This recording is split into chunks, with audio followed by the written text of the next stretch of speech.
ଭବିଷ୍ୟତରେ ତାର ରୋଜଗାର ଅସୁବିଧା କିଛି ରହିବ ନାହିଁ। ସେ ସଂସ୍କାରଟା କୋଉଠୁ ସେ ପାଇବ? ପ୍ରଥମେ ଘରୁ। ତେଣୁ ଯେତେବେଳେ ଜୀବନଟା ନିରପେକ୍ଷ, ଜୀବନର ଯେତେବେଳେ ଆମେ ଚଳଣି ଶିଖେ, ଛୋଟ ପିଲାଟେ ସେ ଘରୁ ଶିଖେ। ଘରୁ ଯେତେବେଳେ ଶିଖିବାରେ ଖାନ୍ତି ରୁହେ, ଫାଙ୍କି ରୁହେ, ବାହାରର ଖରାପ ଜିନିଷ ତା ଭିତରେ ପଶିଯାଏ।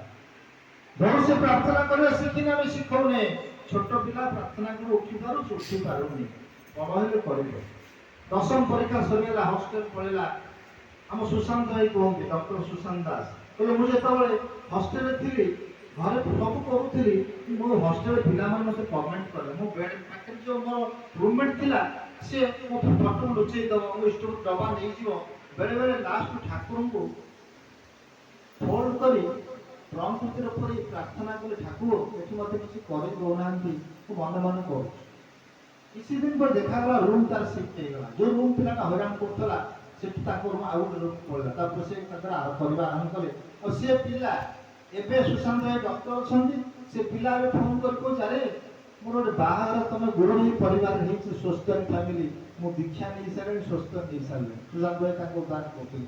ଏଇ ଯେଉଁ ସଂସ୍କାରଟା ଆମେ ଘରୁ ପାଏ ନା, ବାହାରେ ମିଳିବନି ଆଜ୍ଞା। ମୁଁ ସେ ଛୋଟ ପିଲାଟାକୁ ପ୍ରଥମ ପ୍ରାର୍ଥନା ଶିଖେଇନି, ସେ ତ ହଷ୍ଟେଲ ଯିବ ପ୍ରେୟାର କରିପାରିବନି। ସେ ଜୋସ୍, ସେ ଯେଉଁ ମାନେ ଯେଉଁ ତାର ଆକୁତିଟା ସେଠି ଆସିବନି, କାରଣ ନେଗେଟିଭ ସରାଉଣ୍ଡିଂଟା ଅଛି ନା। ଆମେ ପିଲାକୁ ସେଠି ସଂସ୍କାର ଦେଇକି ପଠେଇଲେ, ସେଠି ତା ଭିତରେ ପଶିଲା ଆରମ୍ଭ କଲା। ଜଳରେ କ'ଣ ହେଲା? ନାଲି ରଙ୍ଗ ମିଶିଲା, କ'ଣ ହେଇଗଲା? ନାଲି ଜଳ। ତାର କିଛି ରୂପ ନଥିଲା ଆଜ୍ଞା, ଜଳଟା ନିରପେକ୍ଷ ପ୍ଲେନ୍ ଥିଲା। ଯିଏ କଳା ରଙ୍ଗ ମିଶିଲା, ସେ କଳା ଜଳ ହେଇଗଲା।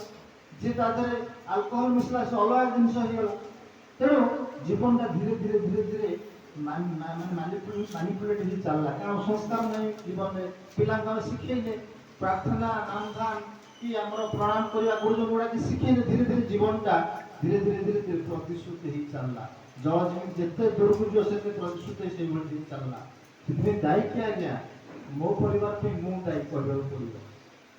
ଆଉ ଯଦି ସେଟା ମୁଁ ନ କହିବି, ମୁଁ ଯଦି କହିବି ହଁ ସେ ବାହାରୁ ସବୁ ଶିଖିକି ପଳେଇ ଆସୁଛି, ତ ସେ ଏଭଳି ନଥିଲା, ବାହାରୁ ସବୁ ଖରାପ ଗୁଣ ଶିଖିଲା, ଆମେ ତ ଭଲ ଗୁଣ କିଛି ଦେଇନେ, ବାହାରୁ ଶିଖିବ ତ କ'ଣ ଶିଖିବ? ତେଣୁ ଜଳ ଯେଭଳି ନିରପେକ୍ଷ, ଜୀବନଟା ସେଭଳି ନିରପେକ୍ଷ। ତାହେଲେ ଆମର ଫାଙ୍କିଟା କୋଉଠି ରହିଲା? ଭୁଲଟା କୋଉଠି ରହିଲା? ଭୁଲଟା ରହିଲା ପ୍ରାର୍ଥନା। ଶ୍ରୀ ଆଚାର୍ଯ୍ୟ ଦେବ କହୁଛନ୍ତି ଯେ ଯେତେବେଳେ ବର୍ଷା ନ ହଉଛି, ଆମେ ଯେତେବେଳେ ଫସଲ କରୁଛେ, ବର୍ଷା ହଉନି, କ'ଣ କରୁଛେ? এই ওয়ার্ড কହୁଛନ୍ତି, আল্লাহ দে, মেঘ দে, পানি দে। ଆଲ୍ଲାହଙ୍କୁ ମାଗୁଛି ସେ କୃଷକ, ମେଘ ମତେ ଦେ, ପାଣି ମତେ ଦେ। ଆଲ୍ଲାହଙ୍କୁ, ଆଲ୍ଲାହ ତୁମେ ମୋ ପାଖକୁ ଆସ ବୋଲି କହୁନି, ଈଶ୍ୱର ମୋ ପାଖକୁ ଆସ କହୁନି, ଭଗବାନ ମୋ ପାଖକୁ ଆସ କହୁନି। କ'ଣ ମାଗୁଛି? ମେଘ ଦେ, ପାଣି ଦେ। ଭଗବାନ ଭାରି ଦୟାମୟ। ସେ ଠାକୁର କହିଲେ ସଚାଳ ପତଳାହନ୍ତ, ସେ ତାଙ୍କର କ୍ଷମତା କାହା ଉପରେ ଜାହିର କରନ୍ତି ନାହିଁ। এইটা ହିଁ ସଚାଳଙ୍କର ପରିଚୟ। ଆଉ ଯଦି ସଚାଳ ଅବଲମ୍ବନ କରିଥାଅ, ତାଙ୍କର ମାନେ ଯାହା କର, ମରିବ, ଡର ନାହିଁ, ମରିବ ନାହିଁ, କଷ୍ଟ ପାଇଁ ରାଜି ଥାଅ। ସେଇଭଳି ଆଲ୍ଲାହ ମେଘ ଦେଲେ, ପାଣି ଦେଲେ, ତା ସାଙ୍ଗରେ କାଦୁଅ ଫ୍ରି ଦେଲେ, ବନ୍ୟା ବି ଫ୍ରି ଦେଲେ। ତାପରେ କାଦୁଅ ହେଲା, ବନ୍ୟା ହେଲା, ତାପରେ କହିଲା ପ୍ରଭୁ ଏସବୁ ଜିନିଷ ବନ୍ଦ କରନ୍ତୁ ଆଜ୍ଞା, ଏସବୁ ବହୁତ ମୋର ଭାସିଗଲା ଘର ଦ୍ୱାର।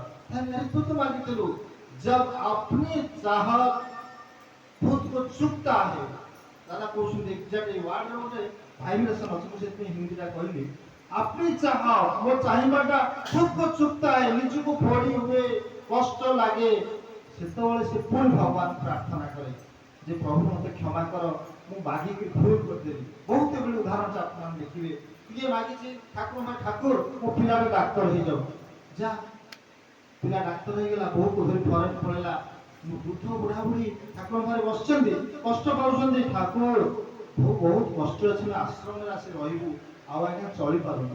अरे तू तो मागित मो पु डाक्तर हो, तू तो कहलु मो पिलाटा भल मनीष हो बोली, तू तो कहलु डाक्तर हो, तथास्तु कर डाक्तर से गला, एवं कष्ट होची, मु कौन करी? तो मागिक देछि मते आशीर्वाद। आम जीवनटा आज्ञा से आम खांतीटा चाहिबारे था, आमर खांतीटा तांको मागिबारे था, से आम जीवन में कष्ट पाए, तार ठीक हो केमती?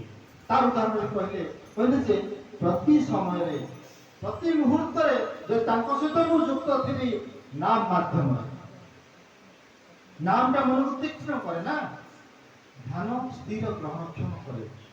ଧ୍ୟାନଟା ପ୍ରତ୍ୟେକ ଦିନ ଆମ ନାମ ମାଧ୍ୟମରେ ତାଙ୍କ ସହିତ ମୁଁ ଯୁକ୍ତ ଥିବି।